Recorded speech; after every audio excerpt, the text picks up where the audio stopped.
Was that unusual to see your mom say, just be someone entirely different? I'm thinking again of you as a young child. I don't know. There's something so special about her and her artistry and the way she performs. And I think when I was younger, I was like, yeah, that's my mom, and I can tell that she's really good, but that's my mom. So okay, let's move on. And I'd rather watch, some other. Could you offend your parents? Like, oh, your dad's like, oh, Nash Bridges is on tonight. And you're like, yeah, no. Yeah, I'd rather watch the OC, Dad. I'm still a kid. It's a kind of rebellion. All right, this is sort of a related question to you watching her in movies. We understand, I read somewhere that your mother has seen 50 Shades of Grey 3 times. What? You didn't know that? We read that somewhere. That's not true. It's not true? Well, no, that cannot be true. Why would that happen? I don't know. That's why I brought it up. She's your mom. I thought it was a little odd. I mean, I'm very proud of my children, but... There's no chance that is true. Okay. We will... That would be... that would be psycho. All right.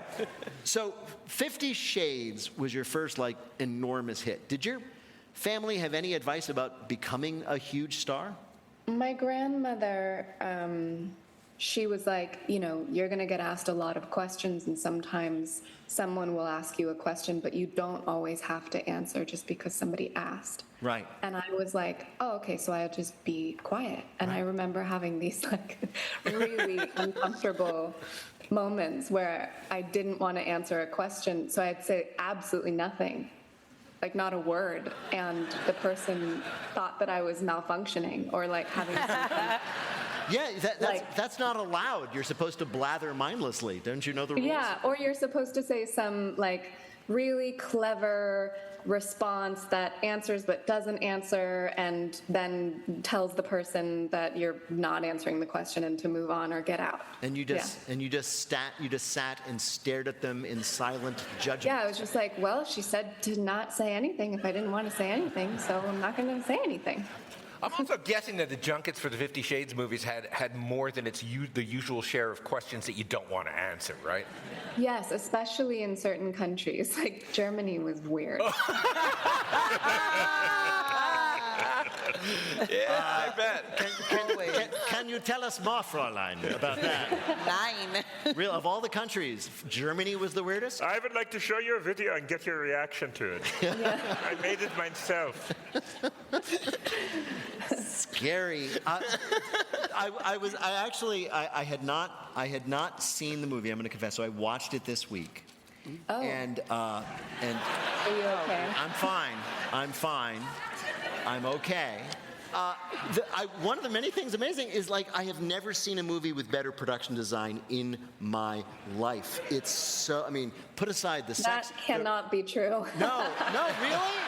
Because oh my God. That's insane. No, Christian's apartment is amazing. Have I just not been around enough? I don't know. Have you ever seen another movie? Really? Oh, wait a minute.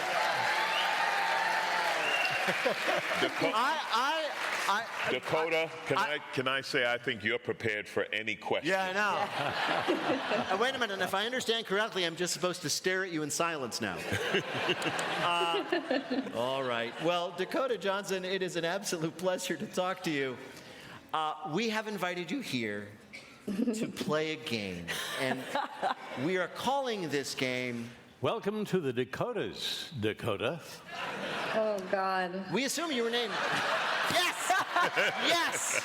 That is the attitude that we were hoping for. We assume... Oh, God. We don't know. We were assumed you were named Dakota because of the natural beauty of South Dakota, or maybe her sister state to the north.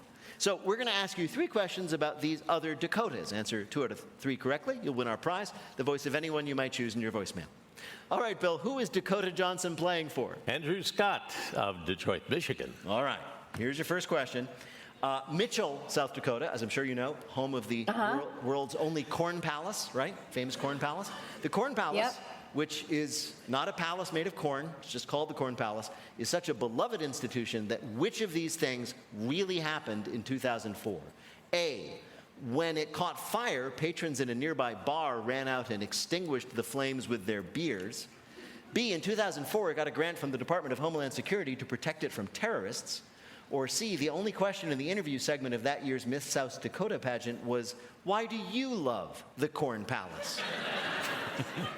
I'm going to go with C, Peter. No, it was actually B. They got a grant from the Department of Homeland Security to protect the Corn Palace from terrorists because terrorists hate our freedom.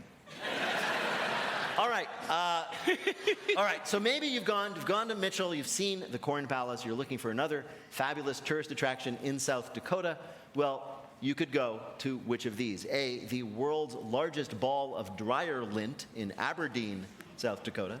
B, Highmore, South Dakota, statistically the most average town in America. Or C, Gettysburg, South Dakota, whose slogan is, where the battle wasn't. Ooh. A. You're going to go for the world's largest ball of dryer lint. Yes.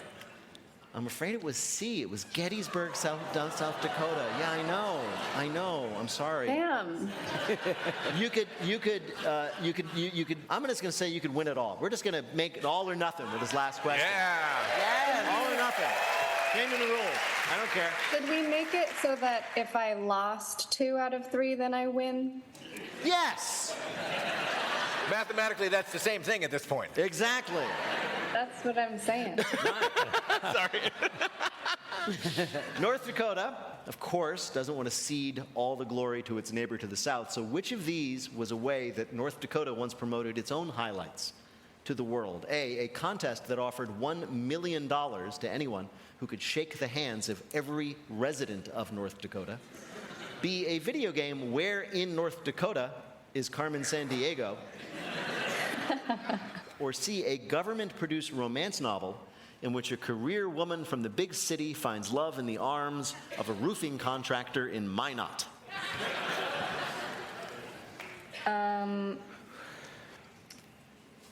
Well, B made me laugh, so I'm going to choose that one. That's always the right thing to do, Dakota. Yes, that's the correct answer. The game was created by teachers in North Dakota in honor of the well-known game series in 1997, and as far as anyone knows, only 3 copies of it now exist. But wouldn't she be easy to find since there's nothing there? Yeah. You just look for anything sticking up above the tree line, and it's probably Carmen Sandiego. Bill, how did Dakota Johnson do in our quiz? Well, Dakota got 2 out of 3 wrong, and this week that means she wins. Congratulations. Dakota Johnson is an actor, director, producer, and museum curator. She is also the voice of Cher Height in the new documentary, The Disappearance of Cher Height, which is out now, and I recommend highly. Dakota Johnson, thank you so much for joining us on What We Can't Tell Me. Thank you so much for being with us. Thank you. Take care. Thank you so much. Bye-bye. Very smart, Bye. Dakota.